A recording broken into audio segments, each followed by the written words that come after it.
Hey YouTube, what's up? It's Brian again, back on the YouTube. Could you please click like and subscribe on this video? Remember, the channel is free, you don't have to pay anything.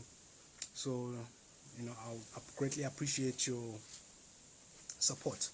So what I'm actually doing at the moment is I'm working on this BMW X3. It's a 2007 2.0 M Sport. The problem that it had was every time when you're driving, the engine will spin as if like, you're stepping in the clutch or the gear is not engaged. So that was the initial fault that it had. So obviously that indicated that the clutch is worn. Never done one of these before. It's a bit of a lumpy, flipping big ass thing. Excuse me. That's my shirt, man. You know what I mean? I'm not trying to go all naked and all that. So it's like it's too hot and muggy. So I just had to take the shirt off. So anyway, going back to the car. The engine would rev like you'll be driving along, then it will start raving like crazy, as if like the gear is not engaged. So I decided to take out the gearbox, which is this, just to see what's going on there, because it indicated a clutch. What I will do is actually explain to you how to take the gearbox off while it's off the car, because I mean it's quite difficult to film and do things at the same time. I mean, I know these guys with cameras and all sorts of whatever, but at least if you actually see what's happening once the thing is taken off, it makes sense, on how to take it off. So I mean, obviously, as all gearboxes, you've got let me turn the camera around. You've got all the bolts that secure the gearbox, and here this is the hole for the starter, and those are like the Torx. I think it's E14 or something like that. Then the rest are E12. Hang on, let me just double check. I think the rest are E12s. Oh, blimey.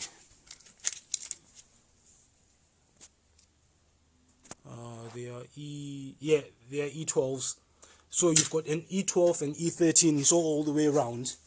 So the main thing that you just have to do before, what I did when I started, you've got two wires that are routed through here.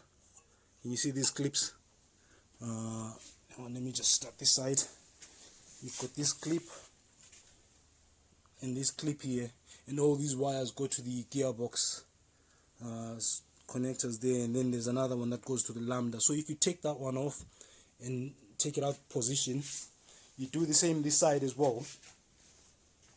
You've got another line that goes all the way down here, and it's held in by god damn, one of them clips.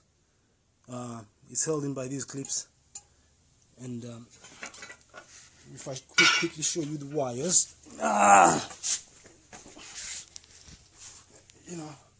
those are the wires coming from the top. Yeah.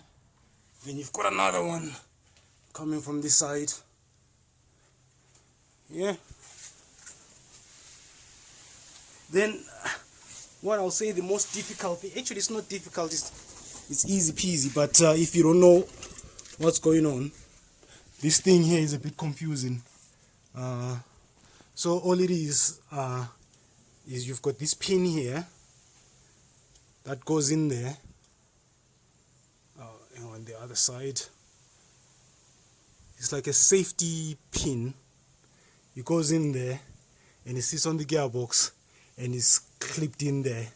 So all you just have to do is lever this one out. You've got good access from this side, same as that side as well. So what I just used was use a screwdriver, pop it in there, pop it in there, lever it out, and pop this one out. Yeah. Then your shift stick as well, which is connected to the gearbox by this. So there's this clip here. I don't know if you can see it. Yeah, this clip here. Unclip it and pop that one out, and it leaves here. So literally the shaft will be in there with the clip this side. So just pop the clip out and lever it out. Then once the wires are out and the shift stick is out, and then all you just have to do is first, as you can see, I don't know if I can zoom on this. You've got this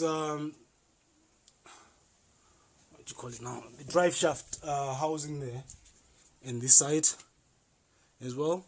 So what I had to do, because obviously I don't want to confuse myself when it comes back to putting it in, I marked this bugger. Where did I mark it? Oh yeah, I marked it somewhere on the side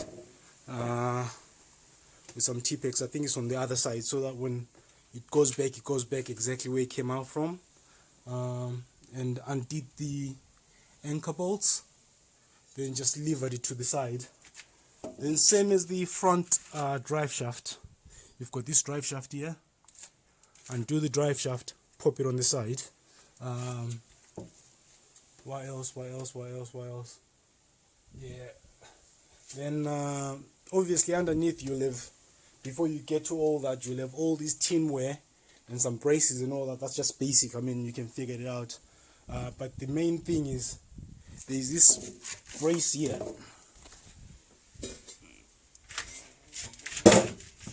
This brace here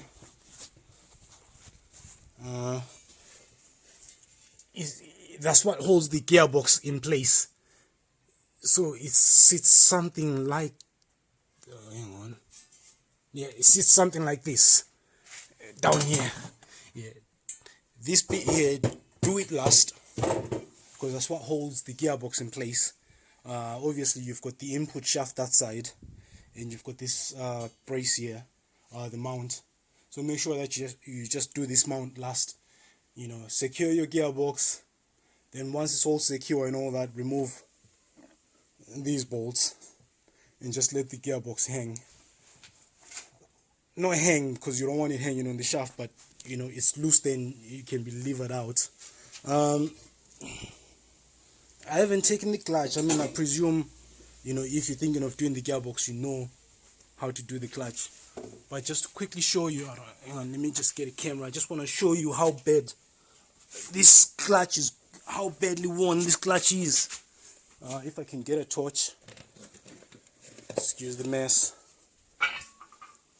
So I mean, you can tell the telltale signs just without even taking the clutch out. You know, you can see all these fibers from the clutch. You know, shows that this thing was definitely short. But if you go to the clutch itself, quite an interesting scenario. You know, I've never seen anything like this before. So I mean, if you look at it, look at that. Those are the fibers from the clutch, man. This thing was definitely short, you know. And as I was saying, like, you know, actually taking this gearbox off was quite easy. I mean, you've got some weird braces like this. I mean, I don't think I need to tell you how to take this off and all that kind of stuff, because it's simple, basic. You can see it when you're taking off the gearbox. But the main thing when dropping this gearbox off is making sure that you do that brace, the brace last. You know, then it's the same as everything else. It's only that it's big and long and it looks scary, especially if you're doing this by yourself, man. You know, and unfortunately, I don't have any minions to help me take this thing out. So this was just literally on me. You know, I'll take the clutch and change it and actually have a look. If I find anything more interesting as well, I'll make sure that I post. But you know, I just wanted to make a quick video just to show you guys what I'm working on. You know, actually this is one of the easiest gearboxes to take out. The only thing is it's just big and lumpy, but it's actually easier than these flipping front wheel drives, you know, and where you have to flip and take drive shafts off and all sorts and stuff, you know what I mean. Yeah, it's just literally just putting things on the side, undoing the back mounting bracket and just dropping the thing. Alright guys, thanks for watching again. Don't forget, subscribe, it's a free channel, right? And make sure that you click like and notifications just to keep me motivated, so that I know that I'm doing something that's worth watching, right? I know it's like I did it after everything's been done, but there you go. Alright, cheers guys. Just any comments if you want to know anything. Cheers.